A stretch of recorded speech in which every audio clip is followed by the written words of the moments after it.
Ready for action? I guess I'm as ready as I'm going to be. Yeah, thanks, Mark.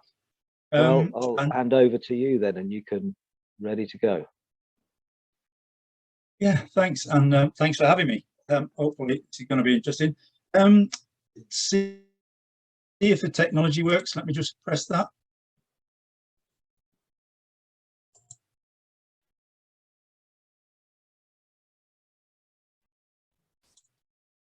Ooh, does that work? Oh, that's very good.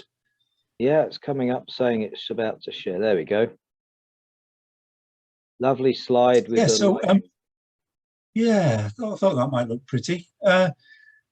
So that's the agenda. Kind of how I got to this point to be standing on the top of Mont Blanc, ready to be struck by lightning.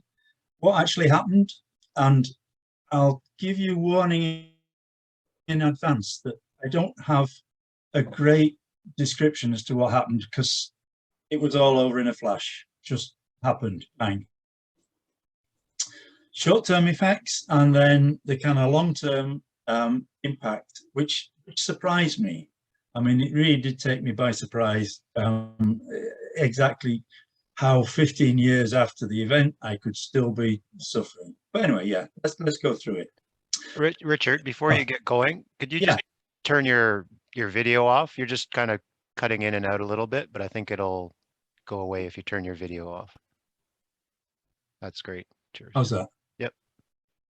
Okay, so hopefully many of you will have seen Keith's presentation last week, and one of the things that he was very much highlighting was the way that people you meet, things that happen to you on the way, change your life, what you might call sliding doors moments. And one of the things that's interesting for me looking back is things that were sliding doors moments, and other things that just simply weren't.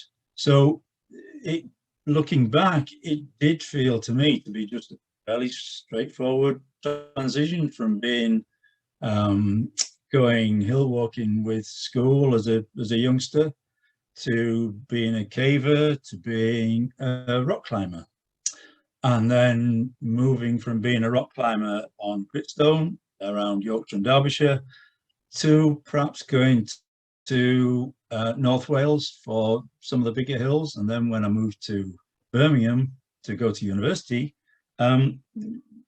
winter climbing, going up to the Ben at Easter, going up to the Cairngorms in January, kind of honing your craft, if you like, with an aim to be climbing on the bigger ranges, to be climbing in the Alps. And that was how we got to be in 1977, back when Virginia Wade was just about to win Wimbledon.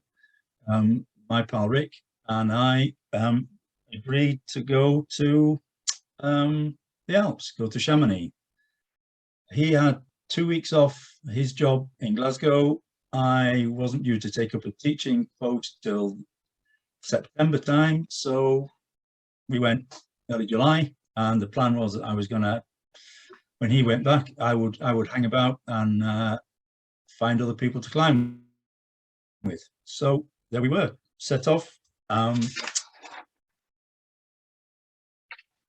Picture of me back in the heyday of climbing on Ben Nevis. So the plan was, we weren't completely stupid. The plan was to do a bit of a warm-up, and then I'll go through the approach that we took to after the warm-up, the abortive warm-up, as it turned out, the event, what happened to me on Mont Blanc, and the rescue. So the plan was to go up to what's called the Frendo Spur on the north face of the Aiguille de Midi. Not a desperately difficult route, but it was nice and long, 1,200 meters of snow and ice climbing, rock climbing. And the plan was that we would go up the night before, find a DOS or a bivouac, as it's politely termed, at the base of the climb, and get off first thing in the morning, because climbing in the Alps, the plan is always to get up and off the route as soon as you can. The sun comes out and the snow gets soft and it gets harder to work, and there's much more risk of avalanche. So that was the plan. And here's a kind of wider picture of that same route.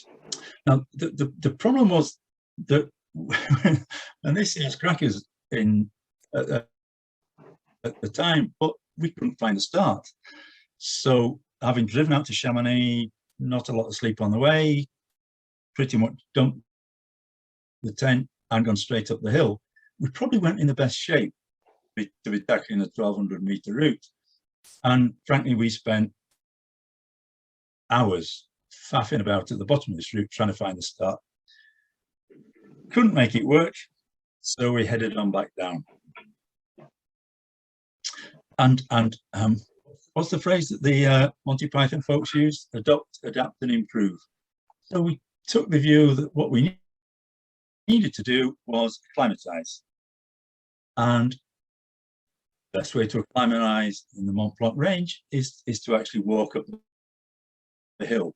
Mont Blanc, if you like, take the rope for a walk, just to acclimatize. And it had the double advantage that we did have plans to do some big routes in the range that would finish on the summit of Mont Blanc.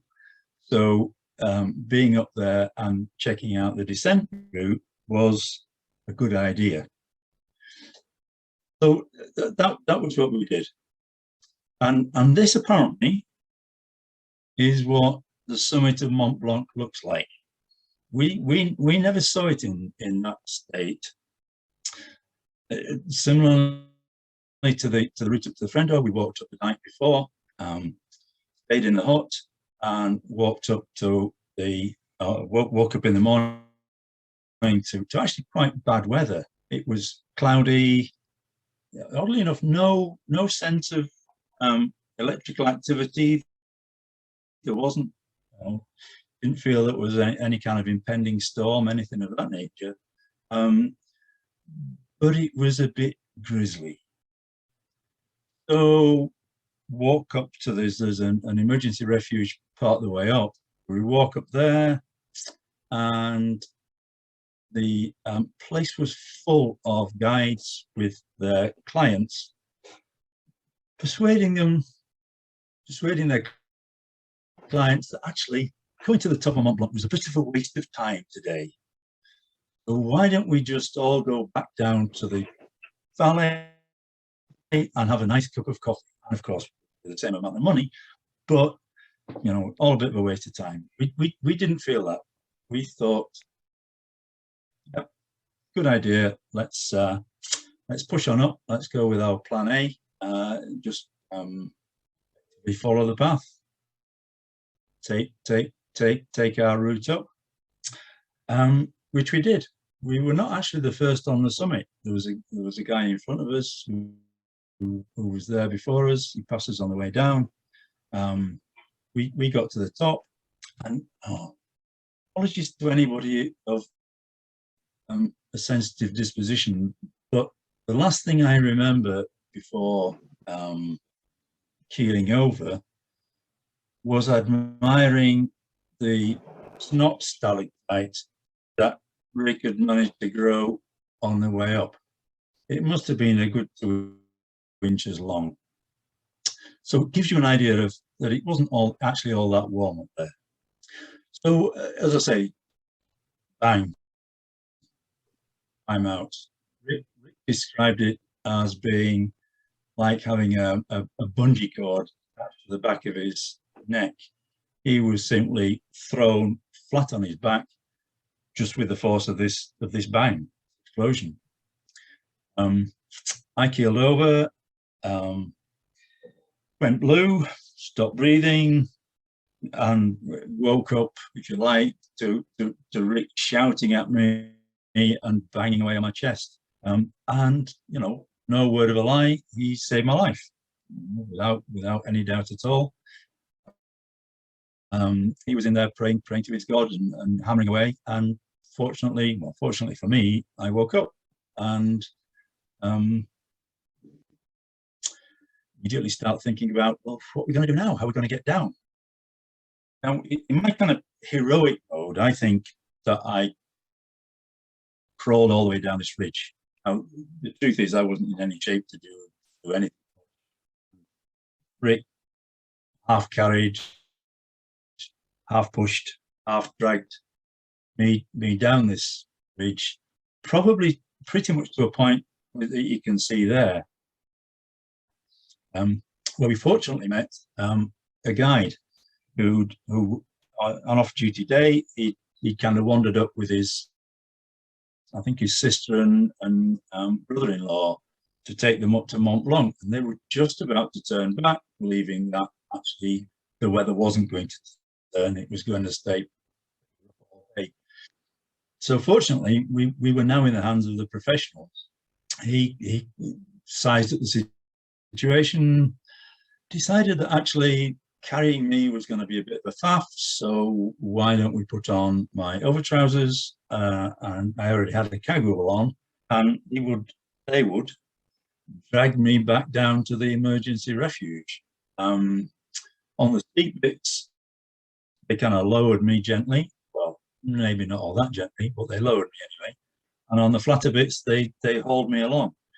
And a bit like if you were listening to Alex's stories of having a pulk last week, it must have been a bit like that, just being dragged along. As I say, I was kind of semi-comatose, so not too bothered one way or another. Got back to the hut.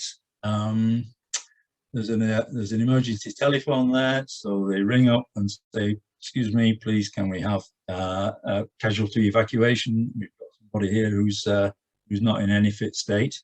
It got a little bit tricky because the weather wasn't great for, well, no, let me rephrase that. The weather was awful for helicopter flying.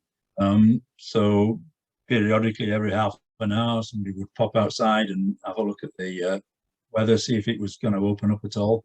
Unfortunately, we did get a weather window open, and helicopter was able to take off, come and pick me up. And it is still one of my great regrets that somewhere in that event, I managed to lose my glasses. So I got a helicopter ride over the Mont Blanc Massif, but I couldn't see anything because I didn't have my glasses on, which was, as I say, a source of some disappointment. So we get back down, I'm in the hospital, and we start evaluating what the damage has been. I couldn't walk. My legs, to all intents and purposes, had seized up. I had a burn in the bottom of my foot, which about 2 weeks later dropped out, kind of long, thin scar, closed up. But apart from that, I also had a burn on my head. The doctors were much more worried about my heart, and so they gave me some drugs of one sort or another. I don't know exactly what they were, but they made me feel terrible. And whether they had any effect or not, I don't know. So we go. The mental side of it, and I'll come back to the physical side in a moment, but the mental bit was odd, in as much as I say, I couldn't walk, and my coordination was all over the place. So I'd reach for a glass of water and knock over the cup of tea 6 inches away. But a really peculiar effect was that I started to be able to read and write mirror writing, which indicates to me just how plastic the brain must be, in as much as I just learned that instant that all of a sudden I could read backwards, as it were. And I can only assume that wherever I was hospitalized, I was seeing writing on the other side of the window and reading it, and that reading effect stayed with me.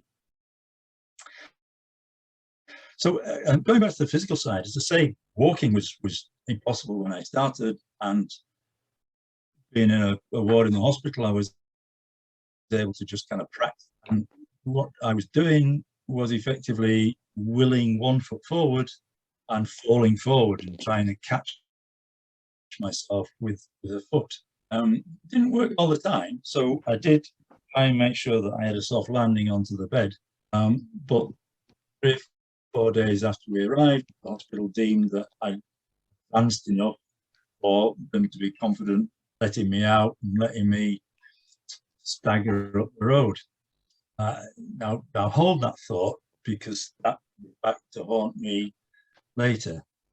Get back to the UK, and my girlfriend at the time, Vivian, noticed that my head was smelling a bit, and this was where I'd been struck. So we went to in Wakefield. There's a clinic that specialises in burns. Went there, and the very kind nurse sat me down, got her tweezers out, or tongs perhaps is a better phrase, and ripped off the scab that was on the top of my head, which was supposed to, I have to say, was not a pleasant experience. Not in any shape or form was that pleasant. And then when she poured hydrogen peroxide into it to clean it up, I didn't much like that either. But we were kind of on the way. Once she cleared the scab out, there was a very clear view of the suture lines on my skull, which you normally don't see when people got flesh covering their skull. But for me, it was very clear. The nurse also found a novel use for tubey grip, where she was able to put a pad on the wound and cut a length of tubey grip that allowed me to cover effectively my face with tubey grip, cut holes for my nose and eyes and mouth, and send me out looking like the Invisible Man from some kind of horror movie. Goodness knows what the children thought when I just started teaching. That seemed to work okay. So those things kind of worked, and in the fullness of time, the damaged bone started to peel away. So bits of, every now and then I would kind of scratch my head and find a bit of bone coming away. There was talk of a skin graft, but that kind of went away, which suited me. We just kind of let the thing, I think granulate is the phrase, but either way, fill in with flesh. So now I just have kind of hole in the top of my head, which isn't much use for anything, frankly, but is kind of okay. And I continued my recovery by starting running to and from school, until the point when a guy I'd never met turned up at my front door and said, how do you fancy coming and doing the Saunders Lakeland Mountain Marathon? And I said, yeah, why not? Can do that. And we did okay. And I guess from then on, I was a hill runner. To the extent that I even got a cover photograph from 1985, Langdale Pikes race. There you go. Long-term effects took a long time to come out. I had bits of issues with back pain, and every now and then on a run I would have to stop because my gut kind of cramped up. But it wasn't until we've been in Scotland for a while that, well, I say there my body rebelled. Nothing seemed to work. My legs stopped working. My back hurt. Sitting there in a meeting or something like that, it felt a lot as though taking a hammer to my shins, and there was kind of bleeding inside the bone. It was all a bit unpleasant, actually, not very nice at all. Got back to a point where I could kind of walk by focusing very hard on each step, and kind of gradually got back into being able to run. along the way, I took up long distance cycling because, of course, if you can't run, then you might as well find something else that and long distance cycling seemed to fit the bill, so that was okay. And I did get to a point where I was kind of running and cycling enough to think that when the World Duathlon Championships, the Masters events, came to Edinburgh, that maybe it was worth having a go at that. So I had to go, got selected, and turned up in Edinburgh to do the event. But unfortunately, that body rebellion that I mentioned kind of kicked back in again. And unfortunately, only on one leg. So one leg was fine, but the other leg it just didn't work at all. So short answer was I finished dead last, and but I finished. I did finish. Kind of a source of some pride, but actually seriously annoying because it was a nice course and it would have been nice to have had a decent race. It was not to be. So you kind of think, well, okay, this is not right. Something's wrong here. Rolled about with various options. I mean, you try anything at this point. A bit of acupuncture, and that didn't work. So doing all credit to the guy, he did say, "I'm not helping you. You need to go try this guy." So which a lot. And I finished up with we call a physio June in Palermo, Curry Way, and her colleague Mandy sat me down and we went through everything, and she tested me out. And the diagnosis we came with was that for pretty much 25 years, my core muscles had switched off. They just stopped working. I'd been struck by lightning, had these kind of physical effects, like the hole in the head and all the rest of it. But at some point, what we think of as our core stability muscles had just turned off, and the kind of big muscles around them, the six pack and all the rest of it, were doing the work that should have been done by the core muscles, and they'd simply backed in. They'd had enough. Kind of, that's not what we're here for, mate. Kind of. So within weeks, very short space of time, 4 or 5 fairly straightforward Pilates exercises got me back into something like shape, if you could call rounded shape. That's I was able to run again. I was able to cycle. I was able to stand and watch rugby without back pain. So that was it. 6-8 weeks of Pilates, and all of a sudden I'm the person, the athlete, for want of a better phrase, that I wanted to be. So kind of that's how it worked out. Just again, going back to Keith's thinking and Keith's slide.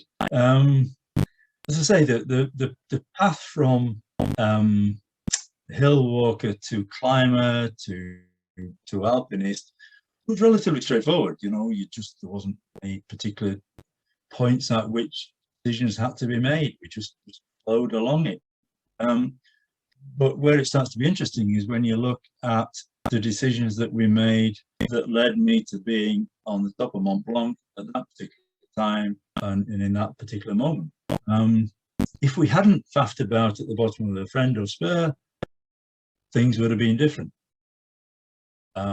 If I'd bent down to tie my shoelace at the precise moment, then Rick would have been it and not me. So there's all those kind of what ifs. But one thing I am pretty sure of is that this is my friend Rick, who was on the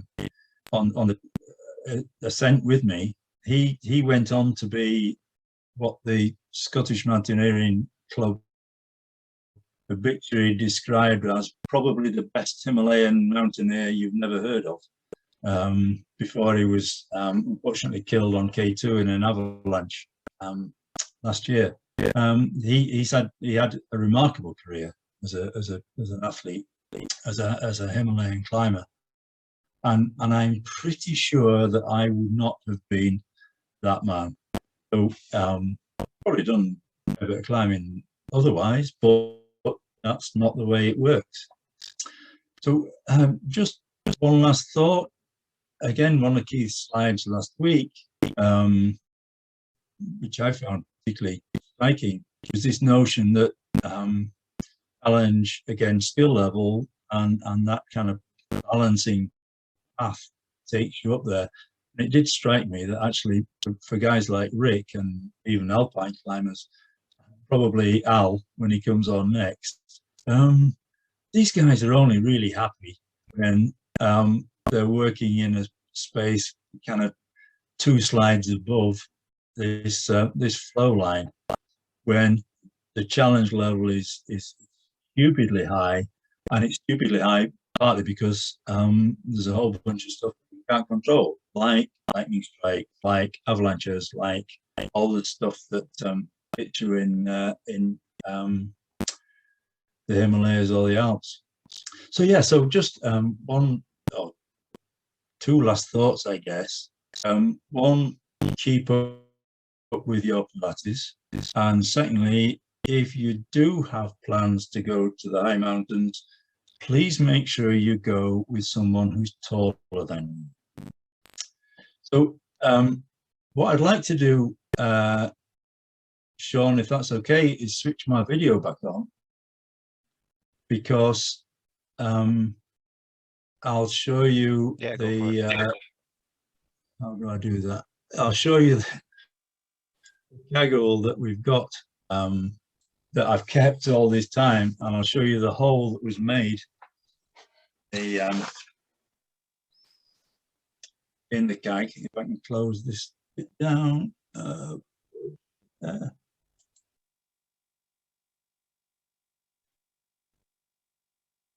I can stop it for you. Yeah, could you do that? I'll try. There you go. I don't know if you can see that, but this is the actual caggle I was wearing at the time, and that's the hole that it made.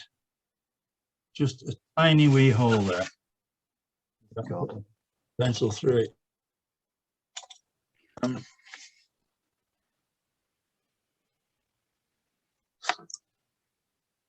Hold it more central. That's it. There you go. Yeah, that's. There you So go. very That's small hole. It's just a tiny, tiny hole, and such a lot of damage. And you know, in hindsight, well, not even in hindsight, I was just stupidly lucky.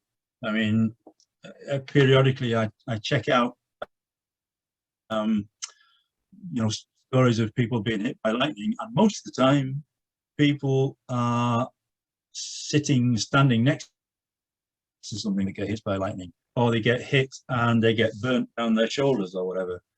I've never yet come across any example of someone who was hit on the top of the head, the lightning passed right through them and exited in through their foot. So yeah, interesting times. Have we got time to take questions if anybody's got anything they'd like to ask? Or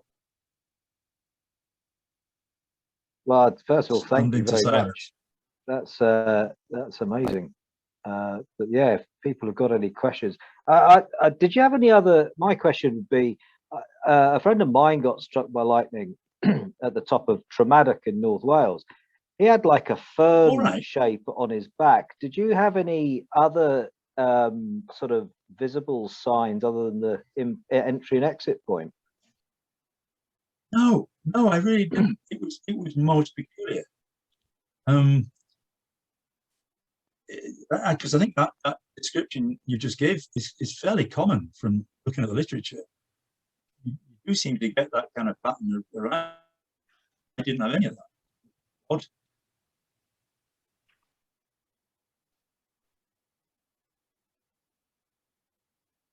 Are you still there?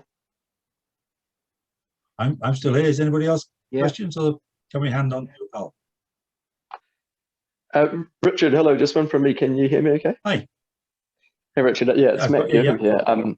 Incredible chat. Thanks for that. Like, it's a crazy story and obviously quite personal too. I was just curious, like, you touched on a few bits of sort of lightning safety there. I don't feel like it's something that people talk about all that much. And I've been hiking in the Alps and, you know, France and Slovenia, and it's almost a daily occurrence that every afternoon there's a thunderstorm. Do you know if there's much that you should or shouldn't be doing or being aware of, or is it just kind of a bit of luck or bad luck sometimes? Yeah, it's a hard one, because there's always weather forecasts, and the day before we walked up, before the event, we walked up to the hut, and there was a lot of electrical activity in the air, lots of static, and you kind of thought, yeah, this is not a good time to be up on a high spot. But on the day that we were there, all that electric activity had disappeared seemingly, and there just seemed to be that single event. And could we have done anything different? It's difficult to know. Even because I didn't have a helmet on, I don't know whether that would have made a difference, whether it was better or worse.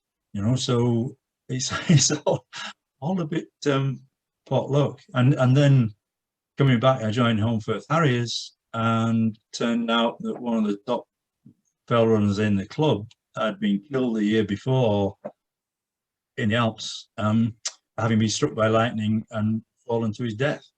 So it's a pretty common occurrence, as you say, and not something that I don't really think that you can militate for it. One of those, what they call objective dangers, that you kind of live with. Yeah, not worth worrying about too much. Just don't be in the wrong place at the wrong time. Yeah, and as I say, go to the hills with somebody taller than you. That's my advice. Easy for me. Thanks, Richard. Well, Richard, thank you very much. That's a fascinating bit of storytelling. So thank you very much, and I hope you get over it soon. You know? Yeah.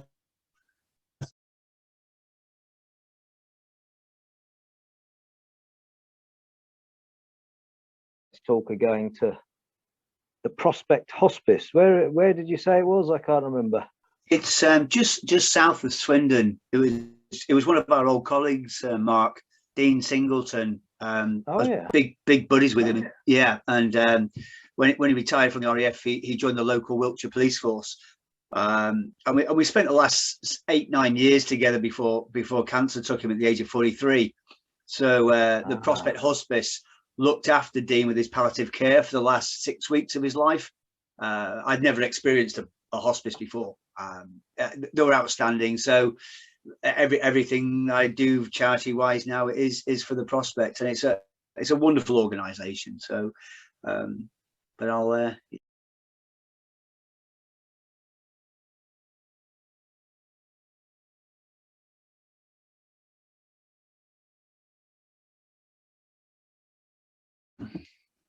There you go. That's it. There you go. Okay, let's just see if it worked. Got it again? Yeah. Moved on? Yeah.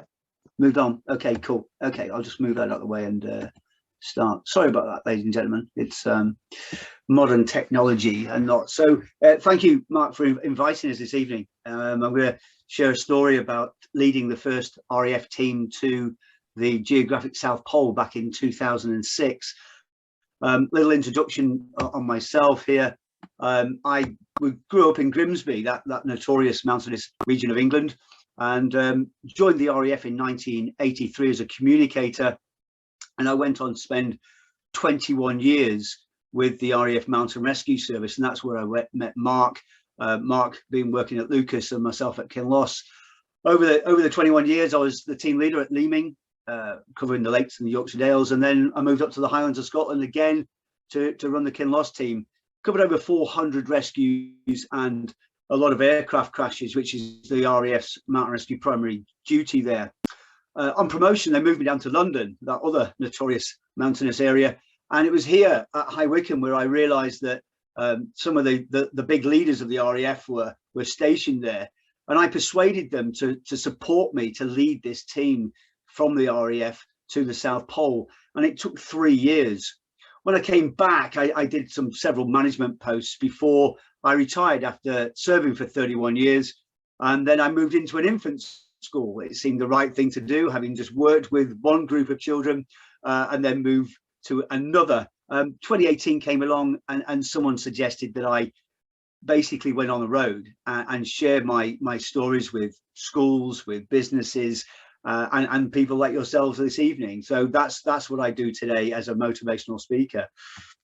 So how I chose my team, I sent out a message to the 65,000 people serving in the RAF back in 2004, and I only got 31 replies. One reply was from a member from the Royal Navy, Polly, and unfortunately she was the only lady who applied. So the 30 guys, I got them to write me their CVs, from which 18 of them made it to an interview down in High Wycombe, and followed by 10 of them making it onto these 3 training expeditions. Now, with every expedition, as you well know, when you organize just your own holidays, there's a lot of logistics to sort out, and obviously the financial implications. So the first trip on cold feet, I took the 10 guys to Iceland, tested out some military equipment to prove that it didn't work. But more important, I was testing out the fitness of these guys. 2 guys clearly weren't as fit as required. So 7 months later, I organized a second trip to Iceland on Atlantic ice, spent about £10,000 now on good skis, good boots, next to skin clothing, just to invest in the expedition. This time I got them to pull probably 120, 130 pounds in weight, just to see how their fitness was going back at their units. This time, a couple of guys really didn't fit into that ethos of a team. And so it was quite easy for me to ask those guys to leave my team as well. So the final 6, I took to Norway. This is where we made the final selection.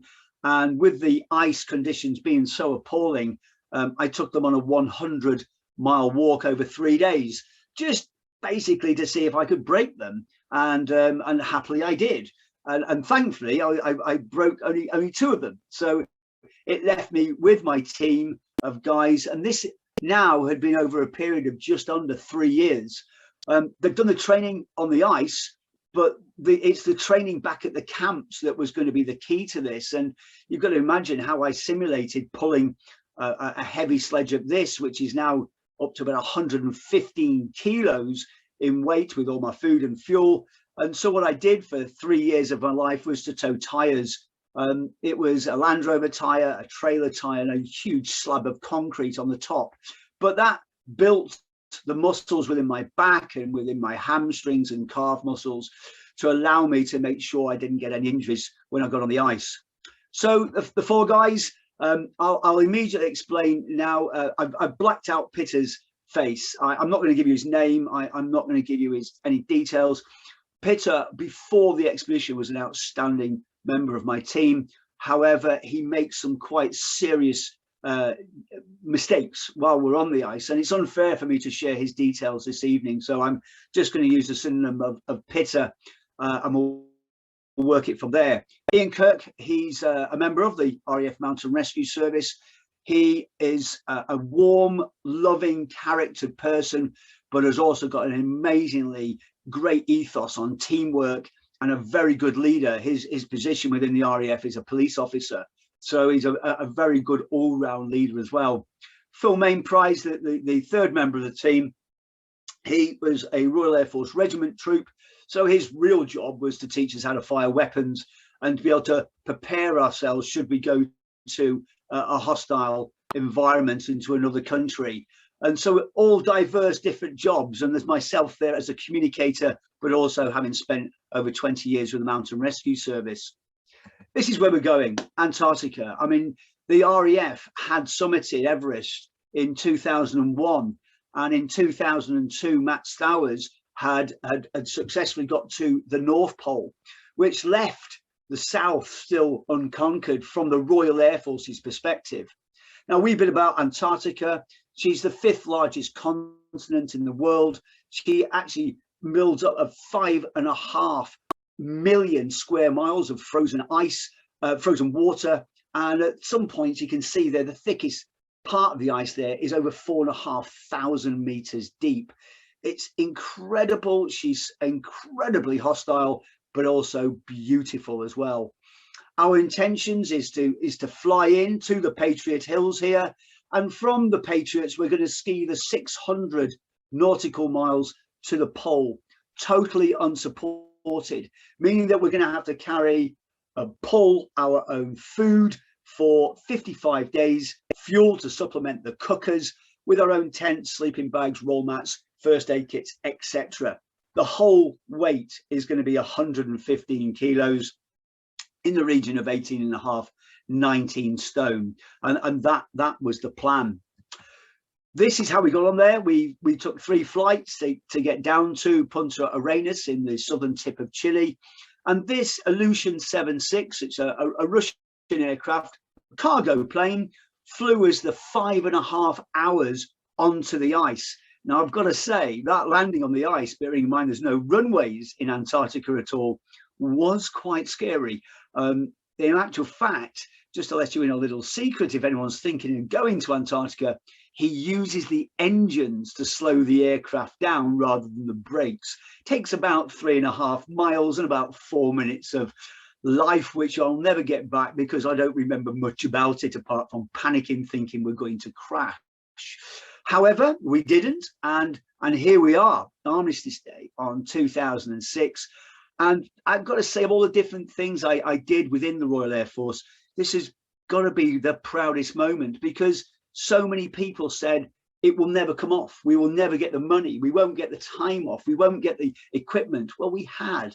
The team had worked really well together, and I'm a really proud moment of standing the guys there.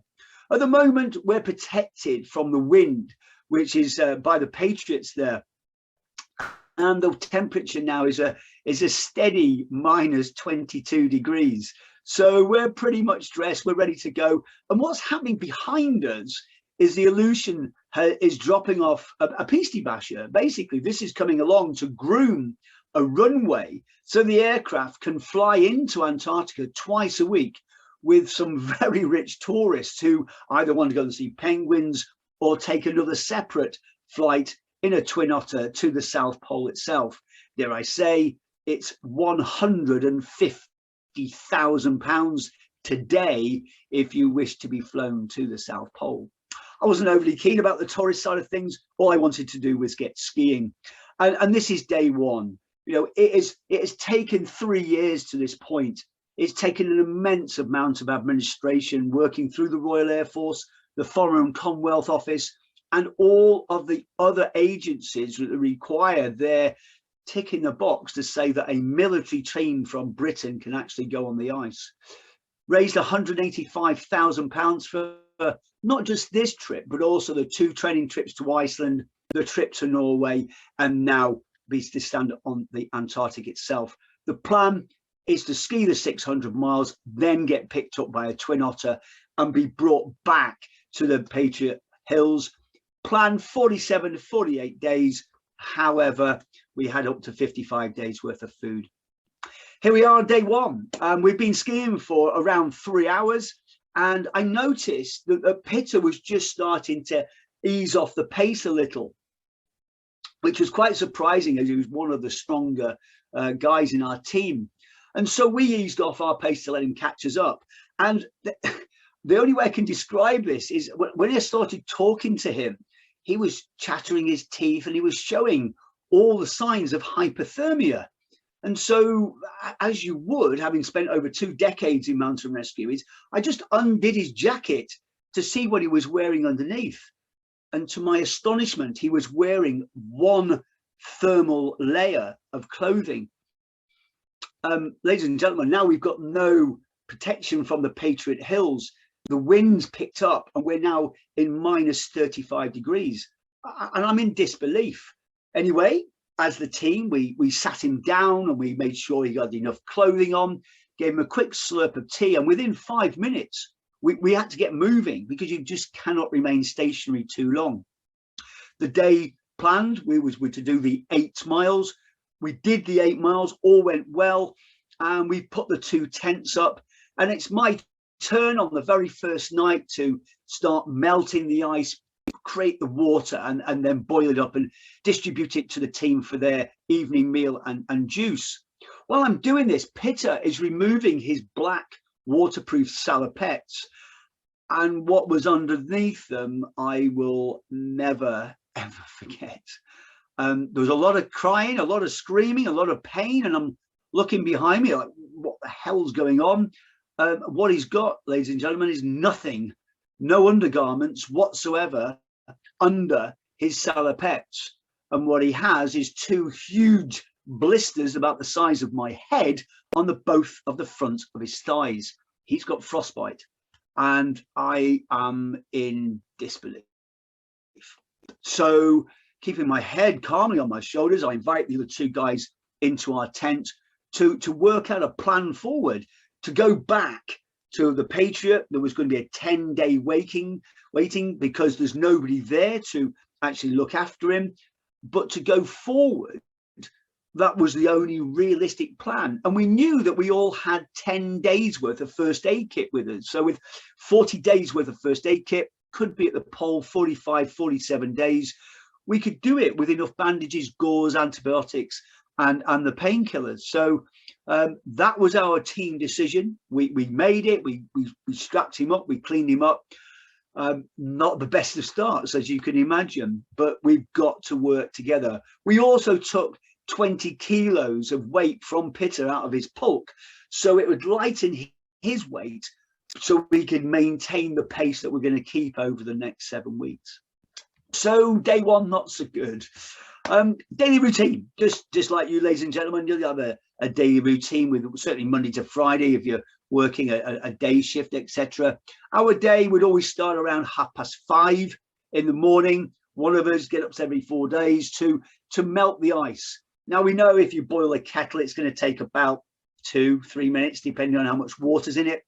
To melt enough ice to make it into boiling water to give us 2 litres each took 2.5 hours on each episode. So Phil here, he's melting out for 8 litres, and then he'll do the same again for his duty in the evening and melt another 8 litres each. 1 litre for our breakfast, another litre for us to drink as we're pulling our sledges throughout the day, another litre for our evening meal, followed by rehydration, and then the final litre you would drink throughout the evening and throughout the night to rehydrate your body ready for the next day. Food wise, quite simple, it's all dried. We start off with porridge with dried milk in it and added sugar and salt, etc. for taste. And in the daytime, because you're having to move so quickly, we added Complan into our juice. You can tell this is REF Regiment, by the way, because this is the dried biscuits, this is tea, this is soup, and this is our nutty bag. This is your chocolate peanuts and frozen jelly babies, ladies and gentlemen. If you like jelly babies, stick them in the freezer. Last 5 times as long, and it's little things like that that keep you going on a daily basis. For your evening meal, obviously all dried again. This is a cheeky sweet and sour, but we also had Lancashire hot pots, chili con carnes, curries, etc. Unfortunately, that wouldn't give us the 6,500 to 8,500 calories that we're going to burn every day. So may I introduce you, and some of you may have heard of this before, it's called Pemmican. This is what the early explorers used, likes of Shackleton and Scott Amundsen, etc. May I introduce you to the world of eating congealed dried fat. This is basically disgusting. However, there are times, as we all know, we have to do things in life which perhaps we don't want to do, but this was a necessity. You can see it's finely ground meat of bison, beef, deer, etc., with a bit of dried food, but the bulk of it is just fat. And you would add this to your boiling water and you enjoy your boiling food, and you just watch the fat rise as soon as you stop steering. But needs must to give you the energy and the calories to pull the sledge the next day. And then it's down to getting dressed, and it's all about layers. It's all about layering. So 3 layers on the legs. There's 4 to 8 layers on your top half, depending on the wind speed and the temperature. Always 2 or 3 layers on your hands, 2 to 3 layers on your head. Wear the goggles because of the brightness and the reflection off the ice. And we devised this area here, this little mask, and we christened it our snot mask, because we found that the neoprene mask that were fitted to your skin would actually steam up your goggles and immediately freeze, so you're blind. So the snot would just dribble behind the mask, and no sooner as it got down to the bottom here, you can see it forms an icicle, and hence you can just rip that icicle off as and when the works from there. But it protects your face, but also ensures that you're going to breathe in warm air, because it all stays within inside that behind the mask. So it works a treat. If you don't wear the snot mask, you get an icicle, and it's pretty decisively average, I tell you. So you take the tents down, and now you want to crack on. Now we all took our lead at the front. So Pitter first, me second, Kirky then Phil. And as the days got longer, we'd have a volunteer would take on leg 5, 6 or 7. The job of the guy at the front is quite simple. Set the pace, a pace that we can all keep going for the mileage of that day, but also maintain the bearing of obviously heading south. Each leg would last around 90 minutes, and then you'd stop. Now you'd stop for no more than 3 minutes. If you imagine you've got this constant 15, 20 knot wind down in the south, it really drops that temperature, because it's got nothing to stop it, and it's coming straight off the ice. So first things first, downwind, have a wee, zip everything back up again, and then get into your juice. This is Kirky using his thermos flask there, having some hot Complan or having some hot Screech, which is a fruity juice.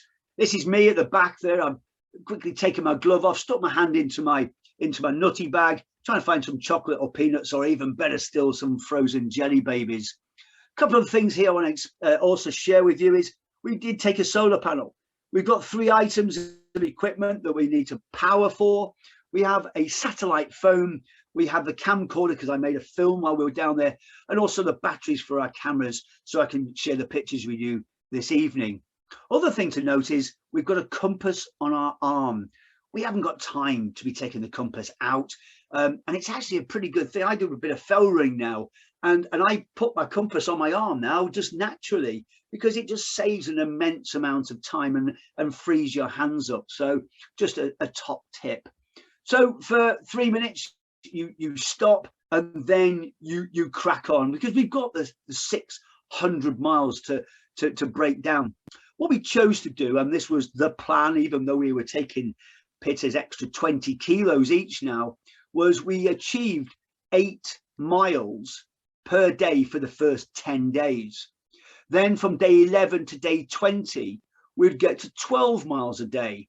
And by the time we'd got to day 21 to 30, we could get 15 miles a day in, because as the closer we get to the pole, the more food and fuel I've been using out of my sledge, hence making my sledge lighter. It took until day 20, dare I say, to get rid of those first 20 kilos of additional weight from Pitter, but needs must, and that's what we did as a team.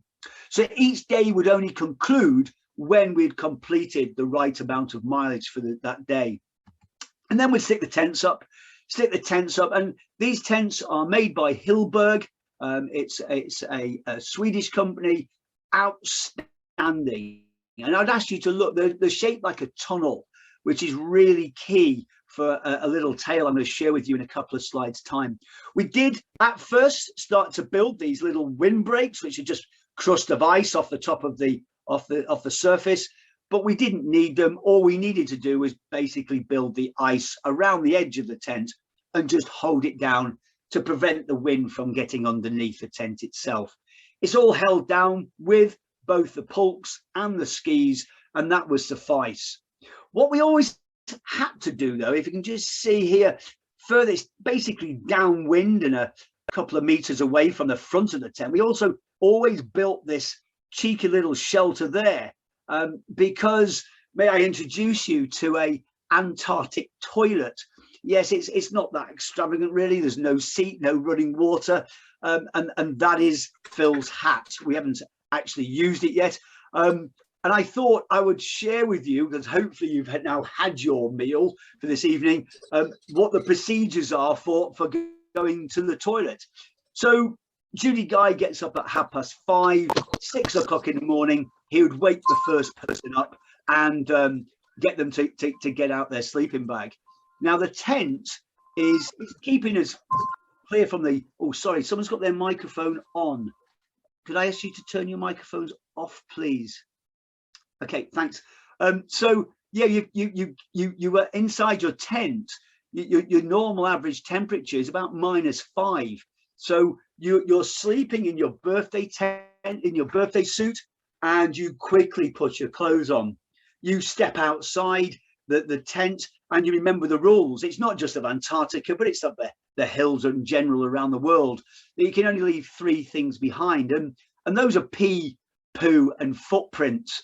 No one says leaving behind toilet paper or baby wipes is allowed. So instead, while you're walking behind the wall, you actually put on your rubber gloves, your marigold rubber gloves. And as you crouch down behind the wall, this is where you find the benefits of it, because there's nothing like having a 20-mile-an-hour wind coming up your bottom when you're trying to perform your duties in the morning. So while you're crouched down, you perform your duties, you go to the toilet, and you cup a layer of ice crystals in your hand and make it into a wedge. And then once completing the toilet, it's good morning Antarctica, where you wipe your bum with the ice crystals itself. There's going to be a small deposit left on your fingers. However, you just rub your hands together, and because of the temperatures, it instantly freezes. You cover up your deposit. You then take a couple of steps forward and you ensure that your gloves are clean. And then you take the top layer of ice again. This time you don't pack it, you just rub it over your body, and that's your daily wash. Simple as that. It's decisively average, and I'm probably not selling Antarctica that well. However, needs must, and that's what you do. You then take your gloves off and head back into your tent, and then clean your teeth. So, subsequently, we didn't use toothpaste. We found in Iceland that the toothpaste froze, and so there was little point in taking it. So yeah, just clean the teeth properly without the toothpaste itself. What's it like to live on the ice? I've got to say, ladies and gentlemen, it's magnificent. It is beautiful, and it's a massive honor to actually stand on this incredible continent. Now, if you imagine when not this evening, but tomorrow, you do a 360 and have a look around yourself, and you'll see houses and roads and trees and people. Your eyes have to work really busy to see what on earth you're looking at. In Antarctica, you get to see this incredible horizon in front of you. But what that does, it inadvertently reminds you that you're on your own, and your mind can play pretty strong games with you, with letting your mind, with all the induced pressure on you, thinking of all the things that could go wrong. So you have to remain very positive and lead by example with the rest of the guys. We're also very conscious we're doing the same thing day in, day out. So we must wear the right amount of layers. We must ensure that we are navigating spot on the pole. And subsequently, we did take a Garmin eTrex, which used the satellites to pinpoint exactly where we were on the map itself. We also must make sure we must put the tents up correctly every evening, and then eat all the food, including that disgusting pemmican. But as I say, we much needed for the calories that we needed for the next day. I've got a couple of dangers. Now, I guess most of you guys and girls have run in the hills, and we've all struggled with winds, etc. we had the barostatic pressures on our watches, and we knew that the weather was turning one evening. And so we basically battered down the hatches, and Phil took a wee manometer with him to measure the speed of the wind. And as he put his arm outside the door, his arm, he said, it virtually ripped out the socket of his shoulder. And he recorded 107-mile-an-hour winds. That's why you remember that those tunnel tents made by Hilberg, they now cost £1,500 each. Undoubtedly, those tunnel tents saved our lives. Not even a broken pole, not even a broken guide rope. They were outstandingly strong. The other danger is in the picture here. You can see the crack line going diagonally across. And for any of you guys and girls who have been across to the Alps, you'll be familiar with crevasses. Now, we've done a lot of research about these crevasses before going onto the ice, and we knew that they were 75 miles long, and they happened in the mid-1970s, we believe. But the issue is, as you all know, there's a lovely bridge here, which is going to have a 2 or 3 meter deep bridge, but below that bridge is a 100-meter crevasse. Yeah, probably to our death, because rescue wasn't an option. Be 15 odd pounds of weight in crampons, ice axes, ropes, etc., that we knew that we didn't need to take, because of the previous expeditions had all said, as long as you stick to the rules of one person crossing here, another person crossing there, and I think I crossed maybe a good 50 meters further down, and not using the same bridge twice, that you'll get across them. And as you can obviously tell, we did get across these things, but wow, pretty dangerous. Oh, day 30, breaking point. I was routinely melting some ice again, and just chatting with Pitter. And I said to him about, how much antibiotics he had left over. He said, "Oh, we're out of them." I said, "Yeah, that's strange." I said, "What about bandages?" He said, "Yeah, we've got a couple of matted bandages left, and that's it." I went, that's impossible, mate. I said, "We had 40 days worth." And then he came out with this, which was, I didn't bring my first aid kit.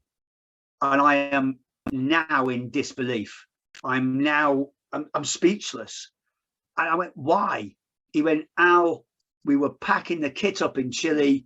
We had 40 days worth of first aid kit. We're only going to be on the ice for 50 days. It was too much." And he had made the decision, without telling anybody else, that he left his first aid kit behind. We've now got no bandages, antibiotics, painkillers, anything.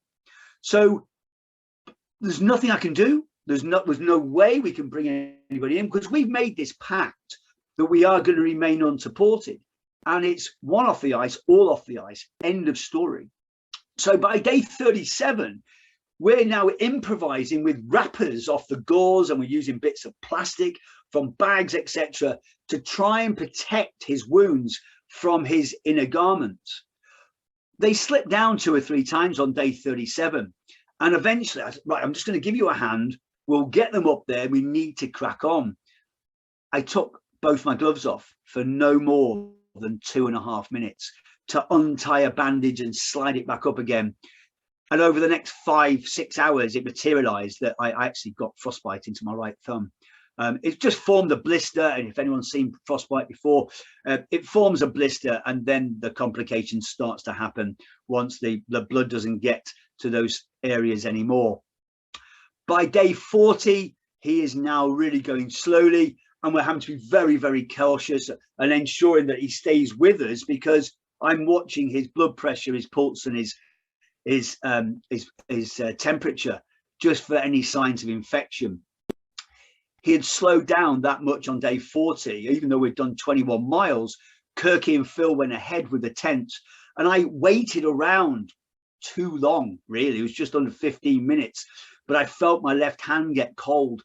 And as I skied back towards him, I realized my left hand had gone past the point of no return. And again, over the next 5, 6, 7 hours, I realized I'd picked up frostbite in my first finger and my thumb. On day 42, we've covered 509 miles. In the world of exploration, that means we're 4.5 days from the pole. You imagine working on something, giving up everything you've got for 3 years, and literally by early hours of Saturday morning, now we're going to be at the pole itself. The weather was horrendous. It was gusting 35 knots. It was constant 30, gusting 35. The temperatures were minus 45 below. And then you've also got no visibility. It's white out with just ice clouds blocking our view. So we had to be very careful about keeping the guys together. Peter is poorly, although he wouldn't have known that, because on the very first leg, he did 3.5 miles in the first leg, stopping for only a couple of minutes. I then went and did a 3.8 miler on the second leg. And when you ski with no visibility, you tap with the front of your tips of your skis, and you tap the pulk in front of you. So it just lets the guy know that you're still there. Well, around 10 minutes into Kirky's lead, the tapping stopped. I looked behind me, couldn't see Peter, shouted at Kirky and Phil, just 10 seconds, fellas, and we'll be there. He didn't appear. So 20 seconds, guys, 20 seconds, it'll be here. Again, he didn't appear. I didn't even get to 30 seconds, and already Phil had gone to my right and Kirky had gone to my left, and we swept back slowly until he came into vision. Because if we only had to go 5 meters either way of where we were stood, and we'd have lost him because there's no visibility. He came into visibility after about 10 meters, and he's laid over on the ice in the fetal position. And it's a no-no. You just don't do it, because it means the wind is automatically just hitting him, which means the temperature, even at minus 45, would just instantly freeze him. And I thought he was dead. Hand on heart, I thought he was dead. I speeded up. I got my right ski and whacked it into his stomach, and I see his arms move and flail. And I tell you, then my heart started beating again, because I was just so fearful it would kill him. I knelt down, I pulled off his goggles, and I can see that he's crying. He's just exhausted and past the point where he couldn't go any further. So we put a Zarsky sack, it's a wee little shelter in front of him to protect him from the wind. And so the three of us could put up a tent. Now, can you imagine trying to put up a tent in 35-mile-an-hour winds? Challenging, to say the least. But we did. We got the tents up, and we slid him into the back of the tent. And now we're out of the wind. It's still cold, but we're now in a controlled environment. And so we remove the ice around his face, his head, and we take the goggles off, we take the mask off, and you can see he's just completely dejected. Phil, Kirky, they start to take his jacket off, because I trained with some paramedics before I went away for scenarios like this. Temperature was up, pulse was up, blood pressure was dropping, and I could just see no way forward. As Kirky and Phil started to give him some fluids and some chocolate, I decided to walk outside the tent, because I've got to make a huge decision, which I know is going to change everybody's life. I stood outside for no more than 2 minutes. I walked around and just tried to gather my thoughts. And I'm afraid on 20 past 11 on the 22nd of December, I opened the tent door and I aborted the expedition to the pole. I watched Kirky, I watched Phil burst into tears in disbelief. And I looked at a very dejected face of Peter. Peter has got septicemia. He's now got the poison in his blood, and I've got no way of keeping him alive. He's had no antibiotics now for over 12 days, and he's really, really in trouble. The expedition is now off. We need to get a recovery. Now, to give you an example of what his legs were like, I'm going to put on a pretty graphic photograph, so please be aware. So I'll count 1, 2, 3. Look away from the screen if you're not keen on gore. So 1, 2, 3. Look away now. This was the state of Pitter's legs some 3 days later. He was in pretty rag order. You can now look at the screen. This is my right thumb on day 37. And the only way that I can treat it is by sterilizing a multi-tube Gerber and releasing the fluid of which is building up within the blister of the frostbite itself, and then put pour tape over it, because that's all we had left. Over the next 3 days, we are feeding Pitter fluid. We're giving him at least half a litre every 3 hours, whether it's tea, whether it's juice, because I'd spoken to the guys at Aberdeen Royal Infirmary and they're saying, just keep his kidneys working. This is his best chance. So incredibly, obviously he weed an immense amount, but it also meant that it kept on flushing through his kidneys. On the 3rd day, the aircraft landed, and this is an incredible moment. This is Captain Steve here, dressed in the black, and his co-pilot dressed in grey. This is Phil and I breaking down the lumps of sastrugi. That's the ice channels that form on the ice because of the wind.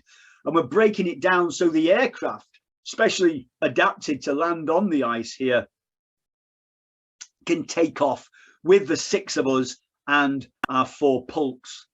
Pitter is already on the back of the aircraft. Kirk is on the back. He's given him some first aid. They've brought some medical equipment with them, and Kirk is busy there. This is Phil and I giving the last bits of equipment to Steve. And as those doors were closed and Phil and I took our seats in the rear of the aircraft, there wasn't a word spoken.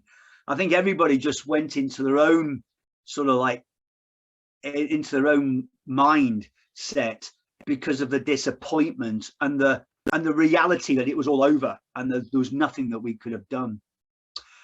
We take off, and we must have, well, I know we were 20 minutes into the flight and still not a word had been spoken between the team at all. And Steve, the pilot, sticks his head through the cockpit door and says, "Hey, Al, look out of the window." Okay. And I'm like, well, okay. And I undo my belt. I take 6-7 steps forward. I look out the window, and involuntarily, I just burst into tears. I couldn't believe what I was looking at. Guys are all looking at me going, "You all right? You all right?" When you need to come and look at this. What Steve had done, he allowed us to live our dream. 23 minutes later, after picking us up, he'd flown us to the South Pole.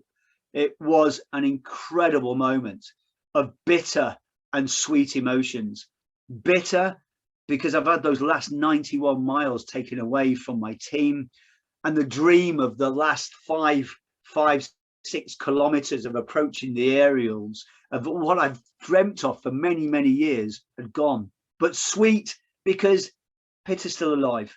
He probably doesn't know where he is at this moment because he's got so much morphine in him. However, he's still alive. And we have put the Royal Air Force ensign at the South Pole.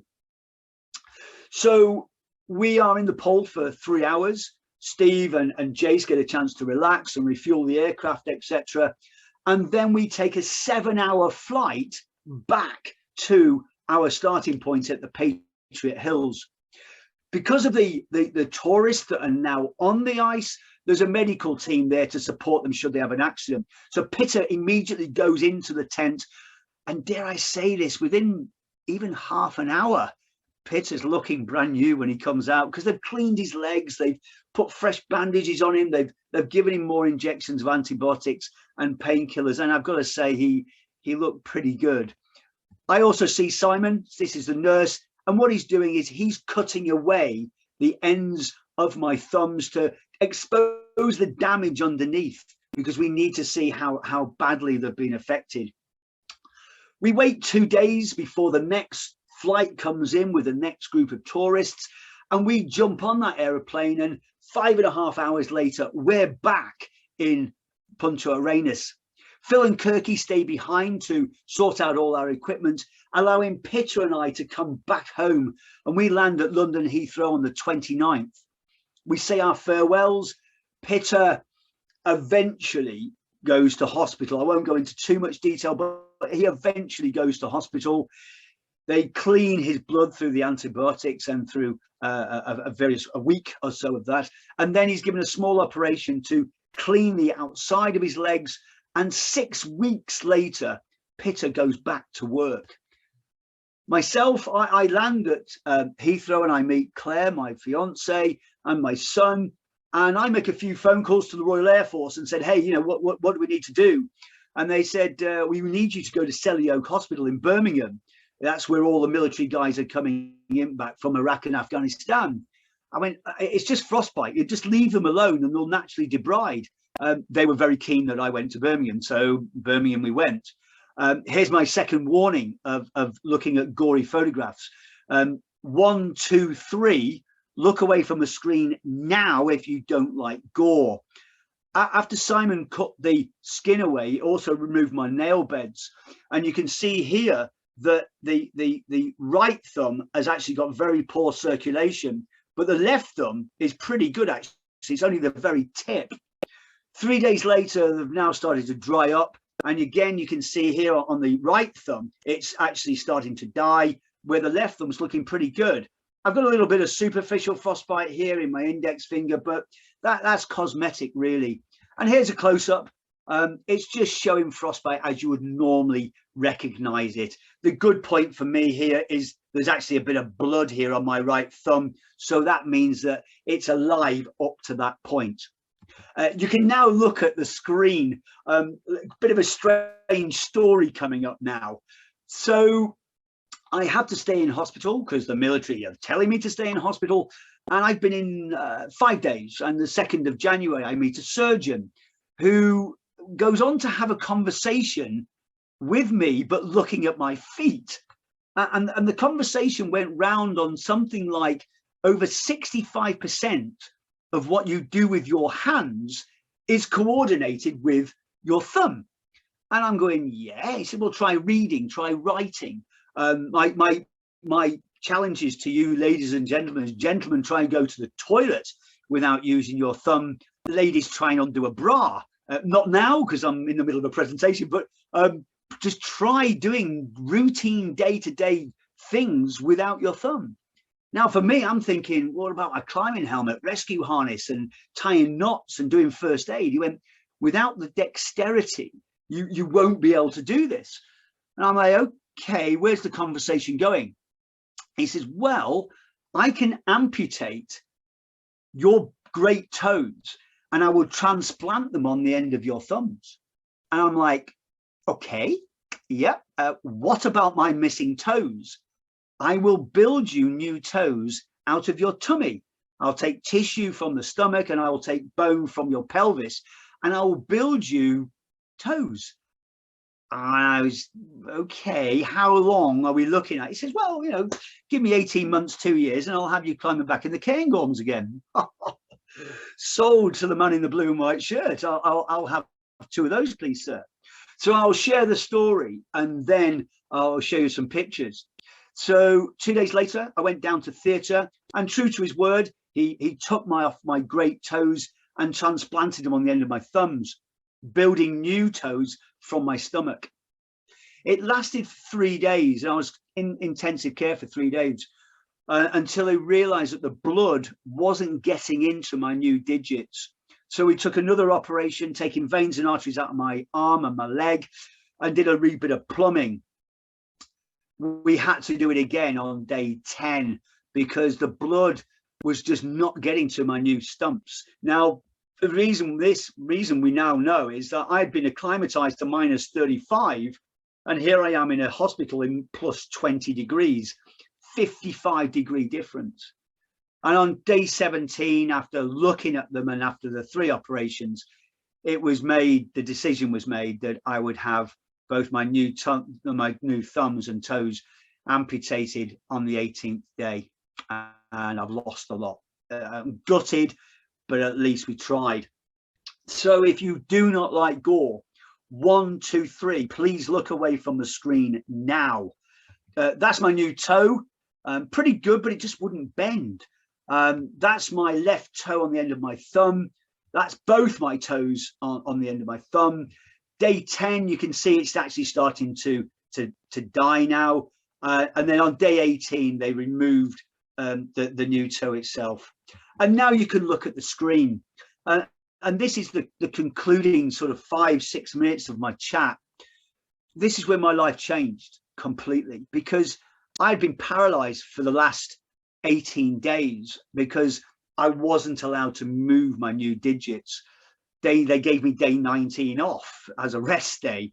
And on day 20, although I went to stand up and to stand on using up this gutter frame Zimmer, I actually collapsed on the floor because I couldn't even take the weight of my body with my legs. I was that weak. Katie and Debbie, the lovely nurses and physio here in Selly Oak, stood me up and they got me to walk my first 5 steps, which took 15 minutes to achieve. I was in bits. There was no other word to describe it, but I'd taken those 5 steps. By the third day after the operation, I took 7 steps, and then it was 10 steps. And the deal was that I had to get to 50 steps before they would release me from hospital. 2.5 weeks, and I took my 50 steps. Claire came to pick me up, and she had built ramps, temporary ramps on our doorsteps, and she'd taken the doors off in the houses so I could get into a house, and I had a bed downstairs. The first time I've been in my home for just under 3 months. And over the next few months, I start to get stronger. The infection in my body, I'd picked up MRSA in the latter week of being in Selly Oak. It started to slow my recovery down, but I do, and I continue to get stronger and stronger. 5 months later, I've met a few medical teams, and I go to them and say, hey guys, you know, it's about time I come back to work, and the duty of care bit's now sort of getting a bit boring. And they said, listen, now we've got to really be careful with you, because we are really gutted to say this to you, fella, but you should never have had those operations. I said, I questioned this at the time. He went, well, you should never have been operated on for a minimum period of 6 weeks. And I'd been back in the country for 8 days. As for transportation of toes to the thumbs, 14 months is the earliest that should even been looked at. So we're really sorry. And also, we've made the decision, we're not going to let you return back to mountain rescue. You certainly won't be able to do adventurous training or go on operations to Iraq and Afghanistan. And I'm looking at this guy just in disbelief. My final point was, what the hell am I going to do for work? And he said, we've found you another job. We're going to go to Northwood in London, and you'll be pushing paper around. I went, I'm not doing that. So over the next couple of weeks, I'm at home again, and I make a lot of phone calls, and I actually find a great job where I actually go on the road and I represent the Royal Air Force around the different stations from around the world with the RAF. And over a period of 5 years, I get stronger. I have 9 operations. I get myself back, and I go back to the medical team and saying, hey, it's time to upgrade me and let me get back to my medical category. And they point blankly refused to do it. So I asked for 3 weeks holiday, much of a shock to him. He says, yeah, okay, you've been on the road. There's no issues with this. Not telling him where I was going, because what I'd been doing over the last 6 months was building myself up and also building a small little expedition, because after 5 years and 9 operations, I took a little trek to Everest Base Camp. I'm sure the RAF would have gone ballistic if they'd have known, and said it would probably stop me. But this proved to me and my sanity and my mental health that I was still capable of doing something. And this was a massive turning point in my life, because for the first time in 5 years, I'd actually achieved something, and no one had stopped me. So I returned back to the RAF and said, hey guys, you know, I've just been to Everest Base Camp. And it was like, no. I went, yeah. I said, I even climbed Kalapatar. It was a marvelous, magical morning. And he just stopped me in my tracks and went, Al, when I said no, I mean no. You've disobeyed a direct order. You're a member of the Royal Air Force. You've disobeyed it. And I don't care. You know, he says, well, we do. And our duty of care policy says that you will never go back to mountain rescue, and you'll never go back to the person you was. And I walked out totally dejected again. I came back to speak to Claire. We're now married. And I said to her, I need to leave. I need to leave the RAF, but I don't want to leave on a low. I don't want to become a grumpy old warrant. I want to leave on a mega high. And this is where I bring in my best mate, Dean Singleton, who we spent many, many years together in mountain rescue, not only at Stafford, but at Kinloss. We did 2 tours at Kinloss together.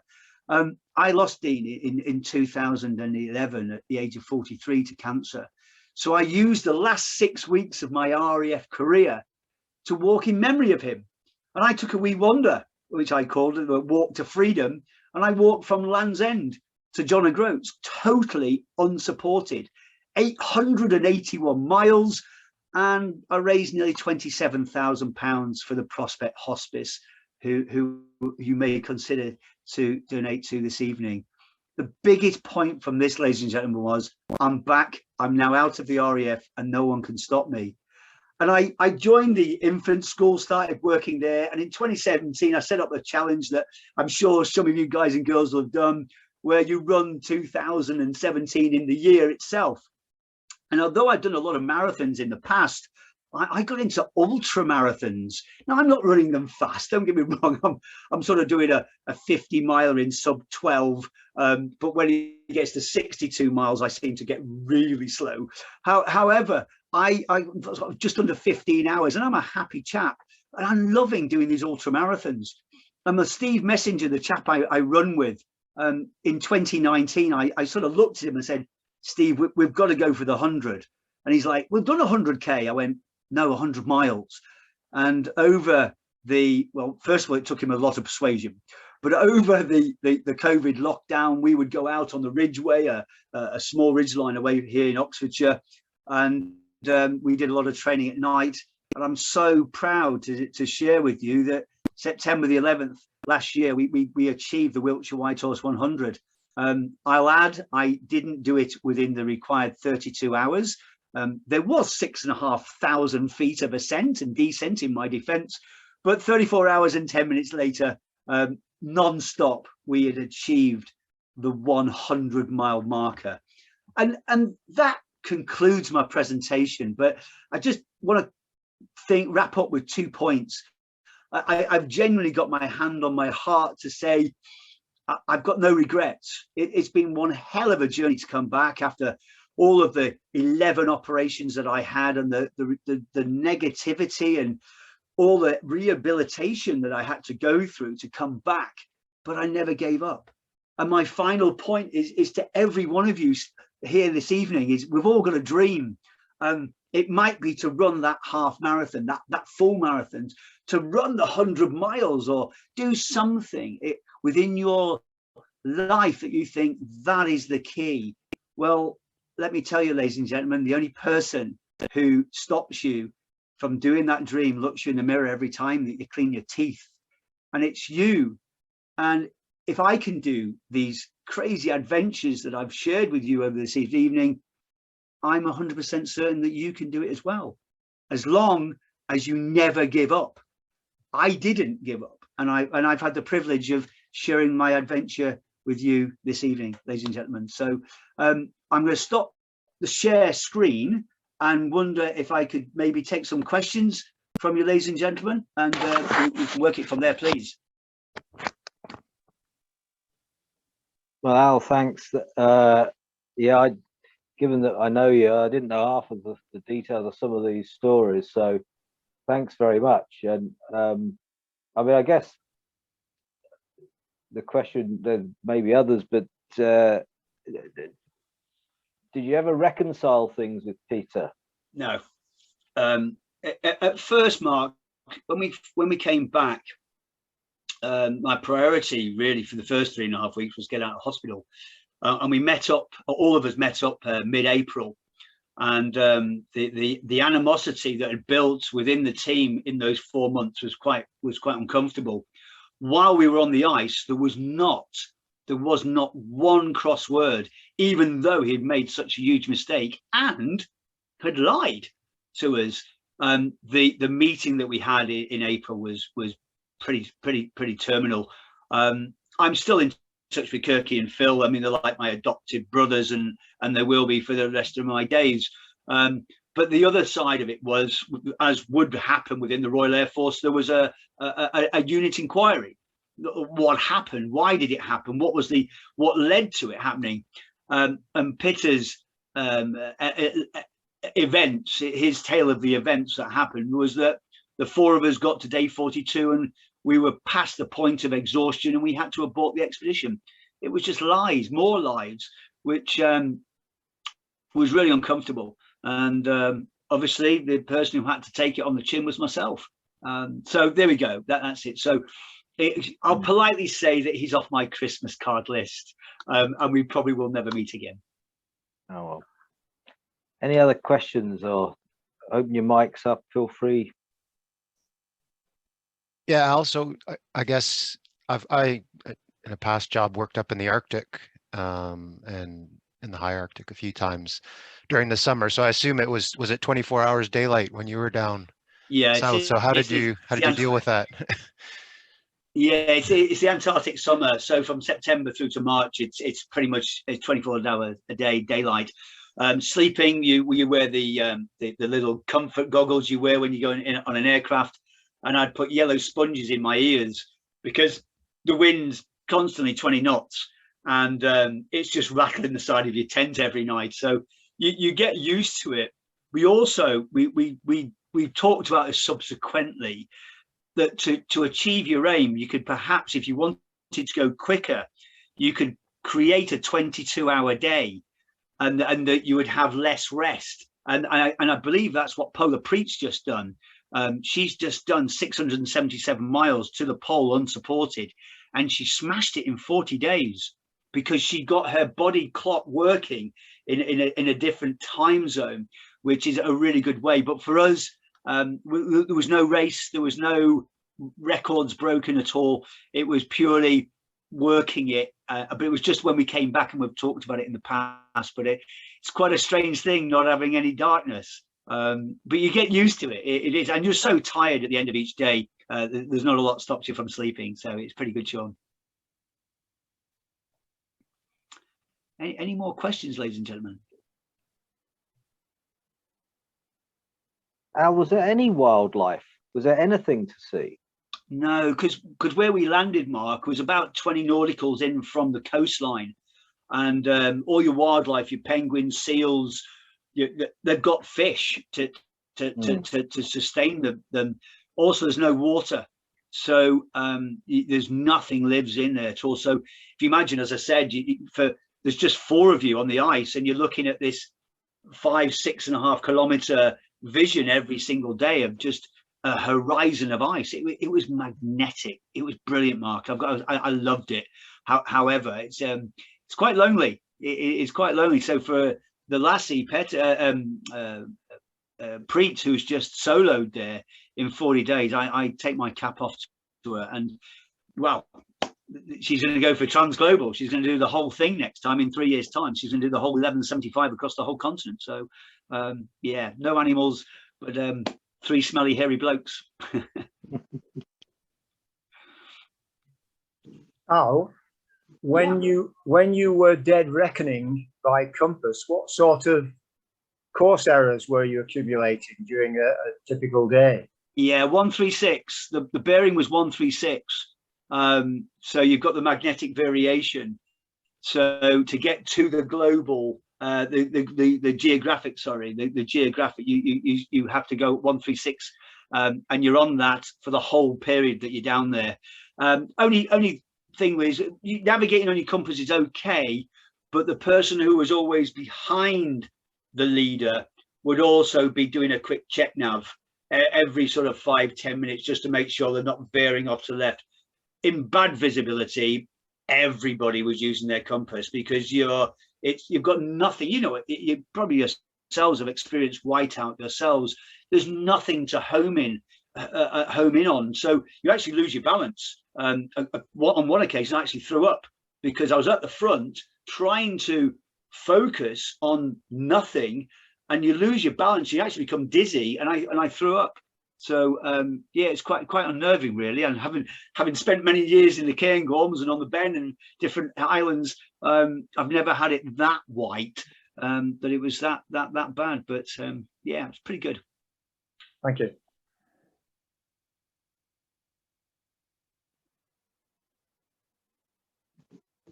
Well, we've got one comment from Robin Sloan. He just says, "Quite a story, Al. You're a brave man, and thanks for sharing." Oh, pleasure. Just seeing Fiona's there as well. Thank you very much indeed. That's brilliant. Thank you. And how are the thumbs now, Al? Yeah, they're pretty short. The issue, the main reason why I got into running, Mark, was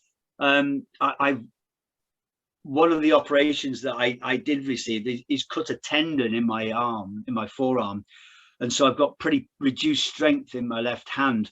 The other issue is because the veins and arteries, you have a separate vein and artery to your thumb in comparison to the one that goes to your fingers. My veins and arteries into my stumps are so restricted. I'm afraid these, I mean, now the warm and my thumbs are absolutely Baltic. So every time I start running, although my fingers will get nice and warm, my thumbs are always so cold. Hence, I'm susceptible to the cold again. So I'd never be able to return there. I wouldn't even last a few hours without getting frostbite, which is a shame. But hence that's why I do my running now, and I thoroughly enjoy it. It's fantastic. Well, last shout for questions. If there's anyone out there.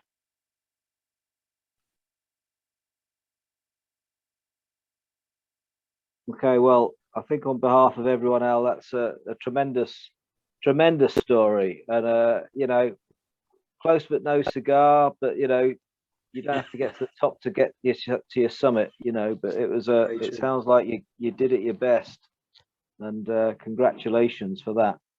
Thank you. Remind everyone, if you could put a donation to Prospect Hospice, that would be much well received, and thank you very much. The next talks is the 21st of February. Al, you're welcome to listen in. We got a guy called James, and Richard, of course, and anyone else that spoke. Got James Nicholson talking about the Three Peaks yacht race, and John Tullis, who's done quite an amazing analysis statistically on the Munros, which we'll wait and see what he comes up with. But we might even feature as well, Carnethy, and having done them all in a day. That's another story. I saw your write-up. I did, yeah, fantastic. Yeah, and by the way, for everyone that's on the call, if you haven't signed up for the Corbets, which is another order of magnitude difficult, but do make sure you sign up. And Al, if you fancy coming and doing a Corbett in the summer, you're more than welcome. 28th of May. What date? Sorry. 28th of May. Okay, we're trying to do all the Corbets in a day, which has not been done. That's a tick. Actually, 28th of May. I'll go out in the diary. I'll have a look. I'll let you know. I'll definitely let you know. All right. Well, look, thanks everyone, and thanks to Sean for recording. And we'll